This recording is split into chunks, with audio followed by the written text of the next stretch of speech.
இன்றைக்கி நம்ம சேனலில் தீபாவளி ஸ்பெஷல் ரவை கோகோனட் பர்ஃபி எப்படி செய்கிறது தாங்க பார்க்க போகிறோம்.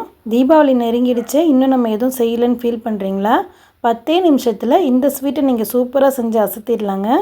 இப்போ இந்த ரவை கோகோனட் பர்ஃபி எப்படி செய்யுதுன்னு பார்க்குறதுக்கு வாங்க வீடியோக்குள்ளே போகலாம். அஸ்ஸலாமு அலைக்கும், வெல்கம் டு ஹிராசமையல். ஃப்ரெண்ட்ஸ், இந்த ரெசிபி செய்கிறதுக்கு ஃபஸ்ட்டு நம்ம செய்ய வேண்டிய முக்கியமான வேலை என்னென்னா, நம்ம எந்த பிளேட்டில் கோகோனட் பர்ஃபியை செட் பண்ண போகிறோமோ அந்த பிளேட்டில் நெய் தடவி வச்சுக்கோங்க.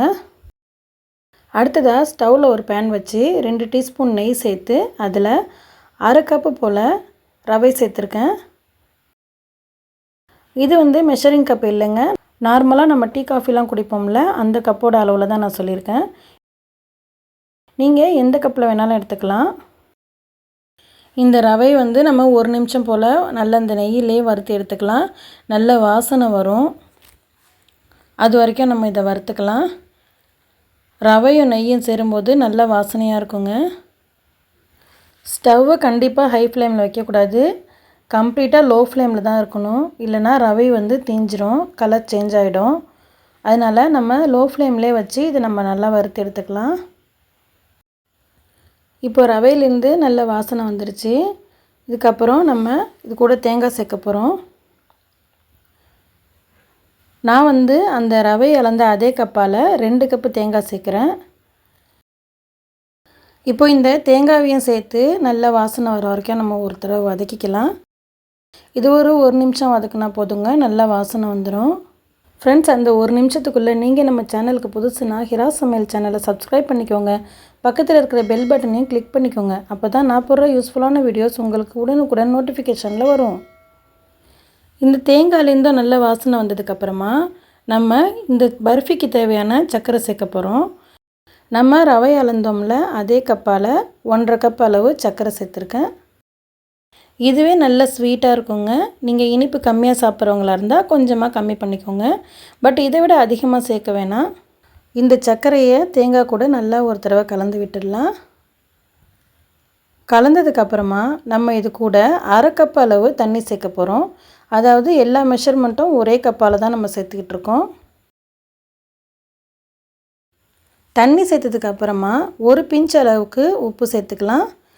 எந்த ஸ்வீட்டாக இருந்தாலும் நம்ம உப்பு சேர்க்கும்போது அந்த இனிப்பை நல்லா எடுத்து கொடுக்கும். கூடவே வாசனைக்காக நான் 1/4 டீஸ்பூன் போல் ஏலக்காய் தூள் சேர்த்துருக்கேன். சேர்த்துட்டு இதை நல்லா கலந்து விட்டுடலாங்க. இப்போ ஸ்டவ் ஹை ஃப்ளேம்லேயும் மீடியம் ஃப்ளேம்லேயும் மாற்றி மாற்றி வச்சுக்கலாம்.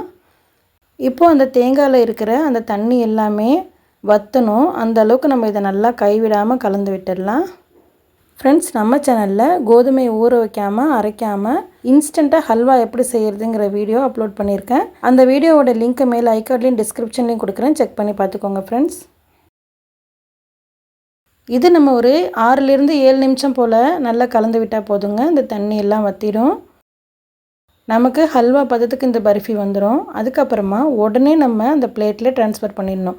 ஆல்ரெடி நெய் தடவி வச்சுருக்கோம்ல அந்த பிளேட்டில் உடனே ட்ரான்ஸ்ஃபர் பண்ணிடணும், இல்லைன்னா அந்த பாத்திரத்திலே ஒட்டிடும். இந்த பர்ஃபியை அந்த பிளேட்டில் வச்சதுக்கப்புறம் நல்லா சமப்படுத்தி விட்டுடலாம். இது போல் நல்லா தட்டி விட்டு சமப்படுத்தி விட்டுருங்க. ஆறுறதுக்குள்ளேயே நம்ம இதை செஞ்சிடணும். நீங்கள் ஸ்பூன் அல்லது ஸ்பேட்டுலா பயன்படுத்தலாம். எதுவாக இருந்தாலும் அடியில் கொஞ்சமாக நெய் தடவிட்டு அதுக்கப்புறமா நம்ம இதில் வச்சு நல்லா சமப்படுத்தி விட்டுடலாம். அதுக்கப்புறமா உங்களுக்கு தேவையான நீங்கள் விருப்பப்பட்ட நட்ஸை சேர்த்துக்கலாம். நான் இன்றைக்கி பாதாமை சின்ன சின்னதாக கட் பண்ணி சேர்த்துருக்கேன். இது ஆப்ஷனல் தான், நீங்கள் விருப்பப்பட்ட சேர்த்துக்கலாம், இல்லைனா ஸ்கிப் பண்ணிடலாம். நான் பார்க்க அழகாக இருக்குமேங்கிறதுக்காக சேர்த்துருக்கேன்.